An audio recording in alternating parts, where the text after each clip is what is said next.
Hi all, welcome to Comite educator. അപ്പം ഇന്ന് തൊട്ട് നമ്മൾ പുതിയൊരു സീരീസ് സ്റ്റാർട്ട് ചെയ്യുകയാണ്. അതായത് ജൂനിയർ അക്കൗണ്ടൻറ്റിൻ്റെ ഒരു എക്സാം നമുക്കറിയാം ഏപ്രിൽ 25-നാണ്. സോ അതിന് വേണ്ടിയിട്ട് ഇമ്പോർട്ടൻ്റ് ആയിട്ടുള്ള PYQs നമ്മൾ ഡിസ്കസ് ചെയ്യാൻ വേണ്ടി പോവാണ്. അപ്പോൾ ഫസ്റ്റ് നമുക്കൊരു PYQ നോക്കാം. Franco price covers option ABCD കൊടുത്തിട്ടുണ്ട്. അപ്പം നമുക്ക് ഫസ്റ്റ് ഫ്രാങ്കോ പ്രൈസ് എന്താണെന്ന് നോക്കാം. ഇത് junior assistant accounts Kerala PSC 35/2014 ചോദിച്ച ഒരു ക്വസ്റ്റ്യൻ ആണ്. എന്താണ് ഫ്രാങ്കോ പ്രൈസ് എന്നുള്ളത്? അപ്പം ഫ്രാങ്കോ പ്രൈസ് എന്നുള്ളതിന് പ്രിക്സ് ഫ്രാങ്കോ എന്നാണ് ഫ്രഞ്ചിൽ പറയുന്നത്. So it is A trade term indicating that the seller bears all cost and risks including transportation, handling and often custom duties until the goods are delivered to the buyer's specified location.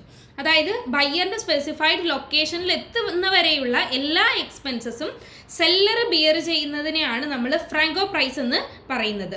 So it represents a free delivered or door to door price. അതായത് ഇപ്പം door to door price, ഇപ്പോൾ ഒരു seller നമ്മളെ വീട്ടിൽ കൊണ്ടുതരുന്ന ആ ഒരു price, അതാണ് Franco price കൊണ്ട് ഉദ്ദേശിക്കുന്നത്. അപ്പം PSC ഇവിടെ ചോദിച്ചിട്ടുണ്ട്. ഇവിടെ നമുക്ക് ഓപ്ഷൻസ് കാണാം. Option A, only charges four placing goods near the ship. Then only the cost of loading the goods on board of the ship. Only cost, freight and insurance. D, all charges necessary for sending the goods to the buyer's place of business. അപ്പോൾ ഇവിടെ answer എന്ന് പറയുന്നത് option D ആണ്. All charges necessary for sending the goods to the buyer's place of business. അപ്പോൾ ഇതുപോലെയുള്ള variety ക്വസ്റ്റ്യൻസുമായിട്ട് ഇനിയും വരുന്നതാണ്. Thank you.